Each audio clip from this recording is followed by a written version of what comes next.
Hi, I'm the Space Quest historian, and welcome back to Space Quest 6, The Spinal Frontier. Well, technically, Roger Wilco in the spinal... Actually, do you know why they started putting, Roger Wilco in big letters on the front of the box covers, and the Space Quest name was just sort of squeezed in at the top of the boxes? That's because around the time of Space Quest 6, actually a little short while before that, the Sierra Legal Department, already not terribly good at their jobs, discovered that the Space Quest name was actually trademarked by several different companies, one of which was the Children's Museum of Indianapolis. So on the back of the Space Quest 6 box, right at the bottom, you'll actually see it say, Space Quest 6 is a trademark of the Children's Museum of Indianapolis. Although there were actually a number of companies that had the Space Quest 6 or the Space Quest name trademarked. So that's why they started pushing Roger Wilco as, the game's name, and then Space Quest was sort of, lumped in the top of the box. Where did we leave off? Yeah, we are going to buy liquor for, this little pissant here, who is just wandering the streets doing absolutely nothing. So let's go in and check out what's in store. In the boot liquor store. Here he is. Now this guy. Oh, have I got a story for you? Let's just have a look and see what we're dealing with here. Pa Conshohocken sits behind the counter by his favorite possession, something he values greater than his own life, the cash register. Pa's been in business for quite a while, as his grizzled look might attest. That he has. Alright, so he's an old crunky guy behind glass pane. That is supposed to be a glass pane or some force field or something. Selling booze. Now, have a listen to his voice and see if it sounds familiar. Hi there. Howdy there, partner. The name's Pa Conshohocken. Yeah, it's my name. I'm the proprietor of this here establishment here. Now, anything I can sell you, why, you just let me know. But if you steal anything, I'll be forced to kind of kill you. Welcome. That sounds fair. He seems like a nice old coot, and I wouldn't blame you for not recognizing that voice. It is in fact Charles Martinet, the official voice of Mario. Yes, Nintendo's Mario. It's me. This was his first, I believe it was his first game appearance or game voiceover gig. He voices a number of characters in the game, but yeah, that's fucking Mario right there. It's me, Mario. Woohoo! Kind of a different voice he went with for Mario. I'm sure you'll agree, but anyway. Don't think I didn't notice this little fleshy bit over here. This little fleshwad looks familiar. You wonder what he's doing here. Must have been a victim of the telecommunications wars. Because he wanted a phone home, remember?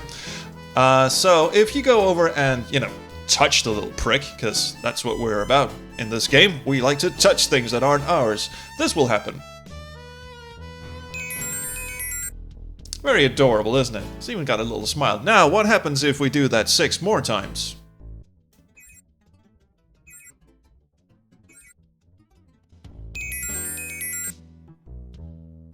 There it was! Only 5 times, actually. We only need to do that 5 times. Nice little Easter egg. One that all the kids can enjoy, I'm sure. Okay, enough dicking around. What have we got in this here establishment here? In fact, all these shelves are full of delicious puns of alcohol and science fiction authors combined, like this one. The imported stuff, like Sap Purnell and Major Kieran, is too syrupy for your tastes. Alright, Major Kieran, that's a Deep Space Nine reference. That wasn't a science fiction author. Most of the others are science fiction authors, like this one. These cans of Heinleinekens have been sitting here since Lazarus. Heinleinekens, the strange beer in a strange can. Robert Heinlein, the science fiction author, and Heineken, the Dutch beer that tastes like water. This is the interior of Boot. I didn't click on the general room description. I wanted booze, damn it! Weekends were made for front lobe, and you wouldn't mind removing a few yourself. Okay, that one I didn't get. Your mouth waters at the wine coolers, especially this wild roddenberry-flavored stuff. Star Trek. And again, a nice frosty Harlan Alison, a cold-filtered Beers Anthony, or a Marion Zima Bradley sounds good about now. Someone went all out with the science fiction author puns right there, and his name is Josh Mandel. Anyway, what we're actually after is Cold Saurian Brandy. It's on the shelf behind Paw, so we're not going to find it in any of these. Okay, one more, just for These appear Kip. to be bottles of Alan Dean Foster's Draft Ale, but it's hard to tell because the labels are so faint. They must have been printed in draft mode. Now there's an old school reference. Old printers in the 90s had two settings. They had high quality settings and draft mode. Draft mode was when you just wanted to print out a fucking email that your mom had sent you and you didn't really want to waste all the toner. And then high quality mode was when you wanted to print something official. Something that really, when the printer could just go all out with the ink and shit. I don't think I've ever heard draft mode in relation to a printer in over a decade. Maybe more. Anyway, let's just get on with this shit. So, Pa, what's the stuff behind you? Roger, goddammit, calm down with the arm Well, talking. that there's the good stuff, Sonny. I got some real fine stuff back here. Oh, yeah, I do. That's cold saurian brandy. We're That's buying what booze that from is. Mario, Next by the way. I hope you available in realize these this. pots here. Now, it's way out of your price range, I'm sure. It goes for 20 buckazoids per. That sounds fair. Let's hand them over, because now, we're in the business of killing androids. Let's just... I'd like a bottle of your cold saurian brandy, please. He said with a flourish. Well, so you're interested in the good stuff, eh? You just told me about it. Of course I am. Just take that 20. Thank you. I haven't sold much of this stuff lately, except for some sorry-looking little pud. He's got expensive taste, by the way, Elmo. Oh, hey, that Jesus. reminds me. He still owes me some money. No, I can't believe I fell for that scam. Oh, well, enjoy. Now, what scam is he talking about? Thanks for that little insert at the end, by the way, Pa. What scam? It sounds vaguely dirty because he doesn't elaborate on it. What did this little pissant do? God only fucking knows. Incidentally, Josh Henry, friend of the channel, made a comment that said that, well, Elmo Pug was supposed to be a teenager in Space Quest 3. Not technically a child, but probably, in his early teens and such. So it would make sense that he's reached some sort of adolescence between Space Quest 3 and... Ah, fuck, it's a Bjorn! Well, he's not going to assimilate me. I just walked straight up in his grill. It's one of those Bjorn guys. It's so cute when they talk about assimilating everyone. Marianne versus Ginger, the deathmatch showdown. Okay, now shit, before we hand off the booze to... fistful of buckazoids. Before we hand off the booze to Elmo, let's just have a look at the bottle. This is something I discovered very recently, actually. It's that cold saurian brandy Elmo wanted. Yuck! It has a fish floating in the bottom. Oh well, to each their own. There's a fish floating around in the bottle of the cold saurian brandy. Now, this may seem like an innocent little funny off-color comment for some... Well, I don't even know if it's off-color. It's sort of grayish. Anyway, there's a fish. Non sequitur is the word I was looking for. But this will set up a giant running joke throughout the entire game. You'll see. Yes. Mr. Wilco, Fucker I'm most just pleased orgasmed. you've chosen to do business with us. You're just in time, too. I have another party on his way interested in the same item. Oh, well, his loss. Yeah, his loss indeed. Well, I'll take that off your hands. Now, per our agreement... And the here's bottle your changed cheat back sheet. into his little I'm certain you'll wine find the game bottle. much more interesting now. I am sure I will. Also, Cheers. you look like you could use this fish. Now check it out. He pulls... Enjoy, Mr. Wilco. Okay, the bottle I changes have back a and forth, but he also real pulls the important fish out from business in inside another his part of coat town. pocket. Be seeing you. Now, for the longest time... By the way, stop I'd appreciate talking. if you'd not mention our meeting to anyone. Some of those purple-skulled old stockholders really hold a grudge, okay? Wait, where did we see purple-headed stockholders? Oh, that is charming. And right over my janitor's shoes as well. And Roger just doesn't give two fucking shits. For the longest time, I thought the fish, which we will see again, most assuredly, I thought the fish was just a running non sequitur gag. And then, as I was playing this, full disclosure, this is the second time I'm recording this episode because the first one borked out on me. I looked at the cold saurian brandy bottle and saw that it had a fish in it. I was like, That's where the fish comes from. But then, as you hand off the bottle to him, he reaches into his jacket pocket and pulls it out. Now, he's supposed to be sitting with the cold saurian brandy bottle. Shit, I don't know. But apparently that's where the fish comes from. So, mystery solved, I guess. Still doesn't explain what will happen with that fish. And my god, some things will happen with that fish. We'll get very sick with that fish in no short order. But first, let us go and beat the snot out of this gentleman, who's not really a gentleman whatsoever. Here we go. Hi, Mr. Jerkwad. How about another game of Stooge Fighter? I'm feeling a little luckier this time. By lucky, I mean like a cheating asshole. I'd really like to, but I need a little more of a challenge. Take a long walk off a short asteroid, okay? What's the matter? Afraid a measly little pencil-neck low-life janitor and general waste of human life Roger is really going runs to embarrass the you in front of your gamut friends? between self-deprecating Well in the said. extreme and sassy as all Hold on there, you hell. little puke. I'm not afraid of some puny little zit on the butt of the universe. Oh, he's got us there. Jerkwad is a scaredy cat. Jerkwad is a scaredy cat. All right, you little wad of spit. Let's play. I'll waste you. Tell you what. Let's make it interesting. If And you here, win, I'll give you cheers. 300 buckazoids. However, Here's where we actually if I get the win, motivation you're for beating this mine guy to at Stooge do Fighter. with as I see fit. The deal? And that sounds a little nasty. This is a weird setup for a puzzle, isn't it? You see the arcade game, you see the bastard alien playing it, and he will beat you every time. And you go, well, I should probably defeat him while I'm doing something else. And then, once you actually solve the puzzle, I mean, we're supposed to cheat at the game, obviously, that's the solution to the puzzle. Then he goes, by the way, I'll help you solve this other puzzle that you've been, racking your brain trying to come up with. It's a bit of a wrong way around, don't you think? Anyway, let's rumble, fuck it.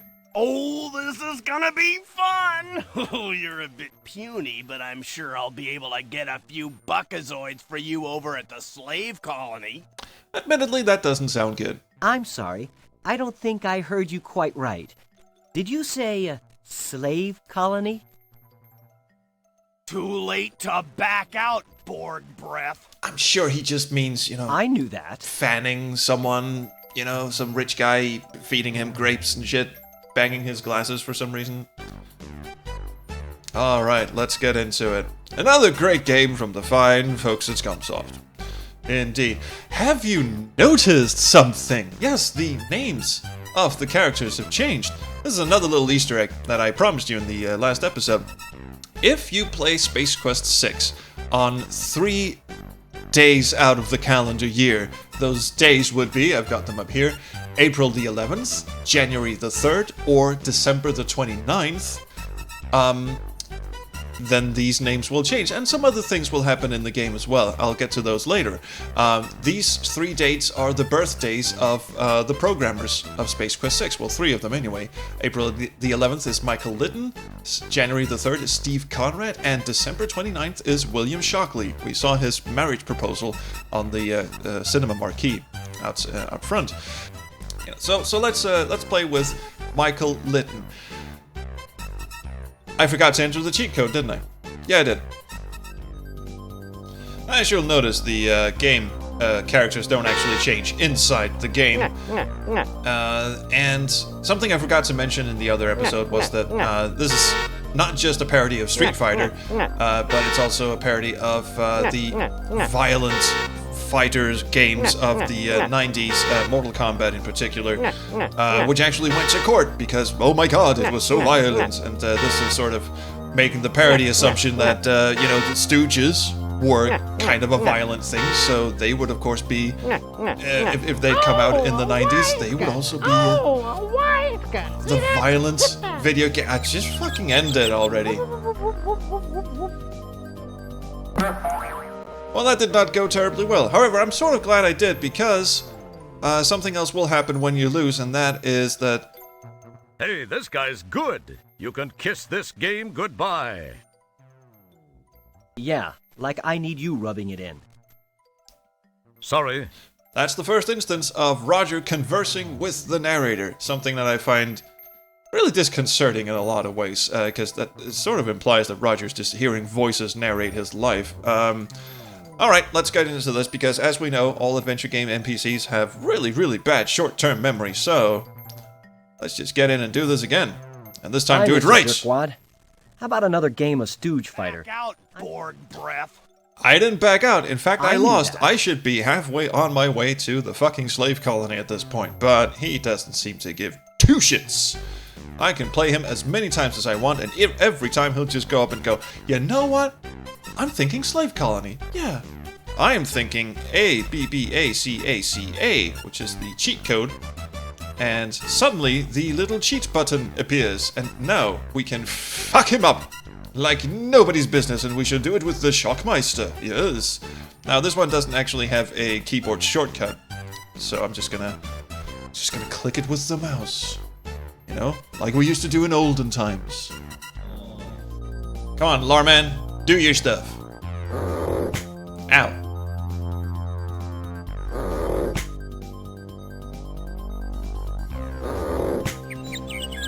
And I get to do a finishing move. I'll pick this one.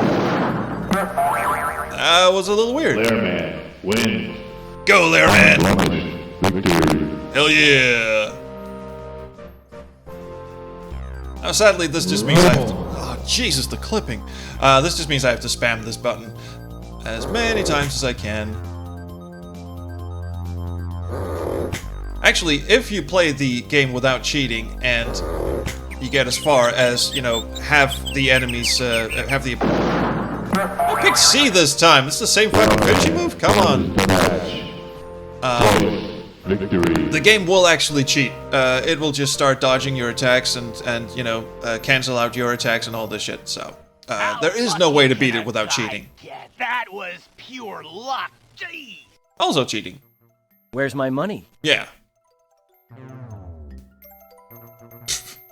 He just did a little fancy jig, and there we go. Here. Now, 300 Bokazoids is not a lot of myself coins. Scarce, you little lump of phlegm. Otherwise, I'm gonna lose my temper, and all that's gonna be left of you is teeth and toenails. Oh, that's a threat. I like that. That's a good threat, Mr. Jerkwad.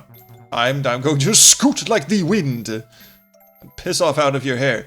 Now let's go and get our digs on. I don't know exactly what that means, but here is the 300 Bokazoids you requested, sir. I am not naive in the slightest.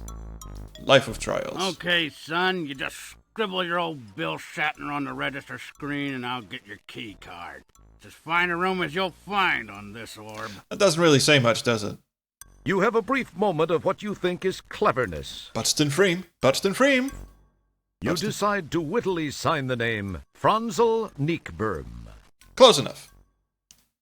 These are two of the best weirdo Okay, names here's your key card. in Don't Space Quest lose it. history. Room 1220J. Up the elevator. Franzel Neekberm.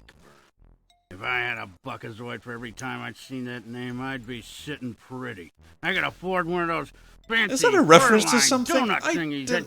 This dude's just rambling, but what the hell is Franzel Neekberm? I just thought it was a funny enjoy name. your stay. It's a funny sort of If you need anything, Douglas don't hesitate Adamsy to type tell name of you someone. just, you know, weird Gee, syllables thanks. mashed Say, together. Could you tell me where... I'm a real busy guy, son. You got any questions, why don't you just go find the Chamber of Commerce and talk to them. I'm sure they'll be glad to help you out. Be seeing ya. Do I look like a person who's not lazy? Alright. Hey, you guys, you've been sitting here an awful long time. Last chance. Do you guys want to come with me up to my room? I mean, not for anything kinky or anything. We're just gonna play, you know, cards. Actually, I'll be playing cards and watching you get kinky with each other. Hey, fuck it. Never mind. Ooh, yes. New screen. Jesus Christ. Oh, that's one way to exterminate. Holy God. Hey, you missed one. 1220J. Here we go. Let's get in and check out our new digs. Spoiler, we don't actually get to. Just as you're about to insert the key card so you can go inside and check out your new digs, you notice those two goony-looking dudes from the lobby walking in your direction at a rather deliberate pace. Perhaps they're going to welcome you to the place or show you where the ice machine is. Check out the animation of them leaving the elevator and then suddenly whoop, teleporting in front of each other. Got a second? Me and my friend here was wondering something. Fire away. What did you want to know? He's just staring at his chest, dude. We was wondering if you'd have any objection to us pounding you senseless. Nah. Grab 'em and let's get moving. I got. Let her rip. I've had worse. Did I ever tell you about the pterodactyl time? Oh my god, what a fun time that was. You puny little scumbag. I can't believe anyone would want you. One thing's for sure. You sure ain't gonna be seeing your home son ever again. That's okay, I see very little of it already. Nigel, let's get back to it, huh? We got things to do and places to go. What tired him out? Now, He's basically like a bunch of muscles with quiet, legs. Little man. I've got some things to finish before I finish you. Indeed you do.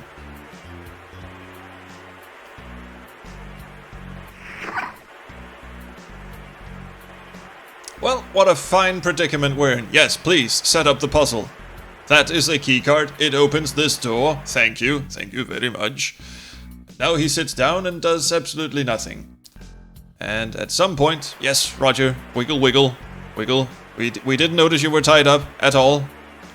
Have a look around, wiggle, wiggle some more, and we're back in control. And now we can scoot! Scoot like the wind! Yes! Oh, how we scoot. We are Scoot champions! Yes! Okay, enough of that. Let's just have a look around here.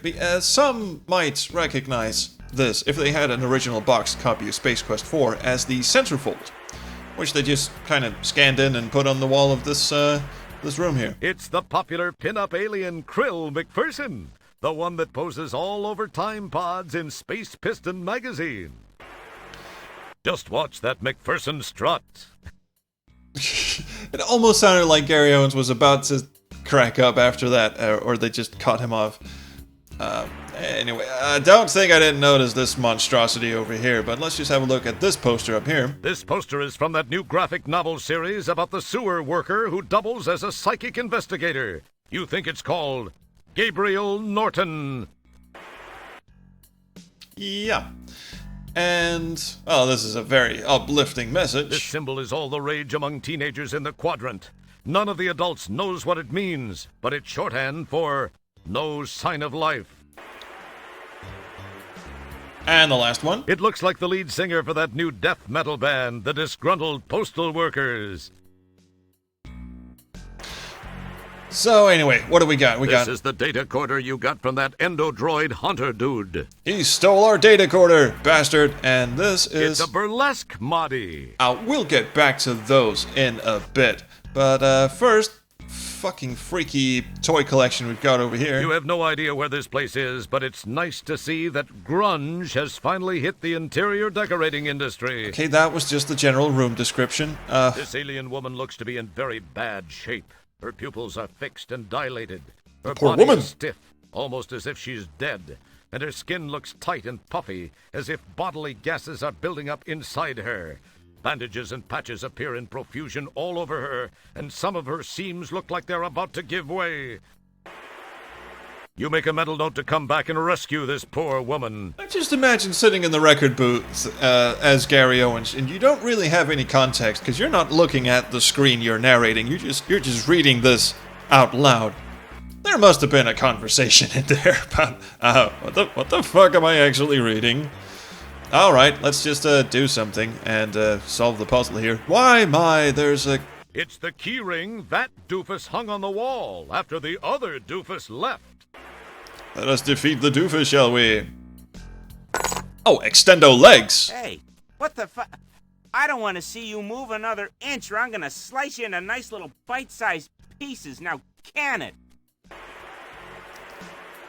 And he's gonna fucking steal it. That's okay. You got it. That was, by the way, the closest that the Space Quest series ever came to actually swearing. Hey, what the fu... So, I quite liked that as a kid. Anyway, let's just grab the nail. with my amazing extendo legs. You are now a proud nail owner. Holy Christ, man. You could just, if you're a contortionist like that, you could just wiggle out of these oddly studded handcuffs. I wonder what else goes on in here. Anyway, fuck it. Let's just nail our way out of this. Not entirely sure how that works. You're just rubbing the fucking handcuffs together, but yeah. The nail proves to be just what you needed to free yourself from those handcuffs. Ooh. Don't get all excited, Little Red Riding Hood. But I am you excited. Out of those woods yet? Damn. Son of a bitch. Can I still pick up my shit? I'd better not try it. He might see me. I'd better not try it. I just went full Bill Shatner. Alright, let's have a look at our capture because he's got a general description. It's one of those wads of lard you ran into at the inn. But he's also got this little thing in the back of his head. It looks like a plug receptor.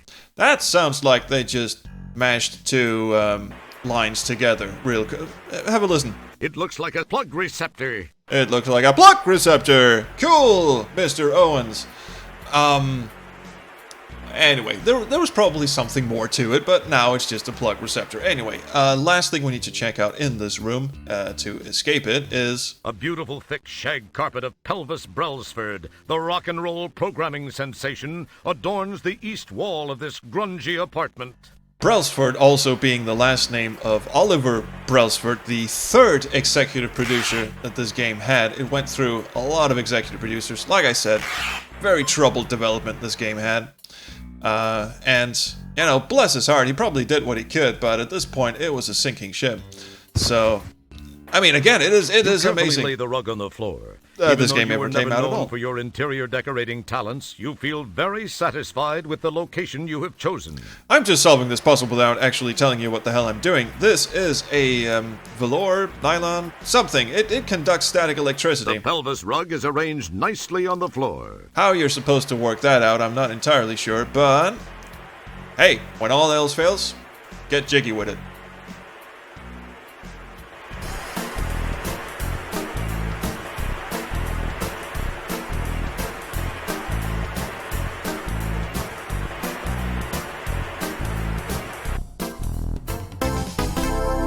Your body is now carrying a nice static charge. Cool, let's go kill ourselves and stick it in a outlet somewhere. Actually, let's just stick it in his outlet. A lot of staying alive in this game. And by that I mean the Travolta movie. Wow, the static energy you built up discharged, frying Lard Boy's circuitry. Did you actually think of that, or was it just luck? Well, since the solution was hiding behind some more pixel hunty bullshit, yes, that was just luck. Anyway, let's just have see if we can give him mouth to mouth. You get a jump on senility by mumbling to yourself. Generic description, thank you very much. Let's just paw at him. Smooth move. You've got his keyring. Yes, and more importantly, I can get my data corder back because, my god, I've missed the data corder.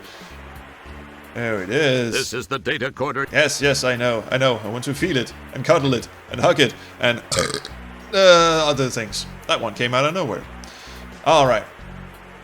We have now successfully escaped this room. We shall have a look at his computer and the outside in the next episode. Because, as Mr. Owen said, we're not quite out of the woods yet. We are, however, out of time. So, thank you for watching. Please like, subscribe, do whatever you kids do. Do leave me a comment, because I really love the comments. Thank you so much for all the great comments, all the references I've missed, all the things I'll have to pick up in my wrap-up video once I hit the end of the series. All of this nice jazz. So keep it up. And hey, until then, I'll see you around the Chrono Stream.